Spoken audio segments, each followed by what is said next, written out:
Pemirsa, analis politik yang juga Direktur Eksekutif Poltreking Indonesia, Hanta Yuda menyatakan Presiden Jokowi ingin dikesankan tidak mendukung kepada salah satu calon, namun ingin dianggap mendukung kedua capres, yakni Prabowo Subianto dan Ganjar Pranowo. Hanta menegaskan Presiden Joko Widodo harus berhati-hati karena jika meletakkan dukungan kepada salah satu capres saja adalah sebuah langkah yang keliru, bahkan bisa memicu keterbelahan.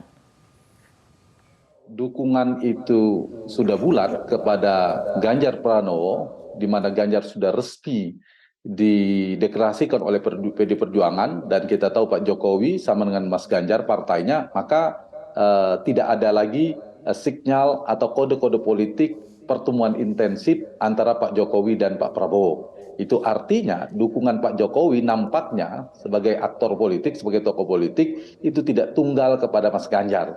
Dan ini saya kira persepsi yang ditangkap oleh publik dan juga pesan yang dikirim oleh Pak Prabowo, Pak Jokowi. Kalau kita perhatikan, Rara, setiap ada pertemuan dengan Mas Ganjar beberapa hari yang lalu, kemudian ada pertemuan juga dengan Pak Prabowo.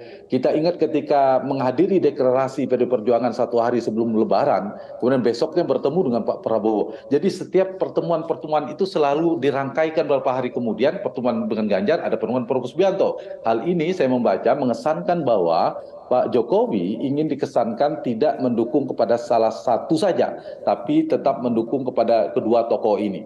Nah, kalau kita baca, apakah tendensi lebih kuat kemana? Tentu karena Mas Ganjar ada dari PD Perjuangan, Pak Jokowi juga dari PD Perjuangan, tendensi kuat pastilah yang bukan PD Perjuangan. Harusnya pesan itu kuat kepada yang satu partai. Nah, yang ini tentu memberikan berkah politik elektoral ya kepada Pak Prabowo. Tapi pesan yang paling penting, catatan saya dari setiap pesan politik yang dikirim oleh Pak Jokowi adalah selalu pertemuan itu, kita perhatikan sejak awal sampai yang pertemuan terakhir ini, itu selalu diimbangi atau dikesankan pertemuan selanjutnya dengan Prabowo, sebelumnya pertemuan dengan Ganjar Pranowo. Nah, pada posisi itu maka saya kira posisi Pak Jokowi harus berhati-hati, tidak bisa atau menjadi keliru kalau kemudian sudah meletakkan dukungan kepada salah satu saja, karena peta politik itu sangat cair seperti tadi peta elektoralnya, sehingga pesan ini yang saya kira juga kita bisa tangkap ya, terutama yang satu,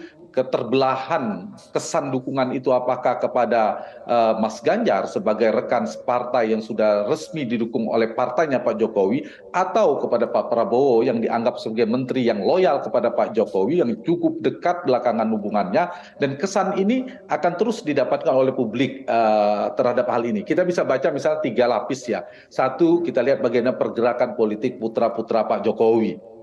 Bagaimana dinamikanya kita lihat perkembangan terakhir, meskipun kemudian diklarifikasi belakangan oleh partainya. Yang kedua, keterbelahan dukungan dari simpul-simpul relawan Pak Jokowi di 2019. Yang ketiga, kode politik Pak Jokowi sendiri ketika bertemu Mas Ganjar, ada lagi pertemuan dengan Pak Prabowo, terus diimbangi dengan pertemuan itu. Nah, ini yang saya katakan tadi, ini Pak Jokowi ingin mengirimkan pesan, beliau tidak mau dikesankan mendukung satu capres saja. Meskipun saya kira sebagai tokoh politik, dan saya berharap kalau lebih luasnya sebagai presiden ya ada pertemuan. Kalau kemudian ada 3 capres ini akan maju betul, kalau ada pertemuan Pak Jokowi dengan Pak Prabowo dalam satu meja dengan Mas Ganjar, bahkan dengan Mas Anies, berempat itu akan menjadi tontonan politik kebangsaan yang sangat cantik, saya kira sangat baik.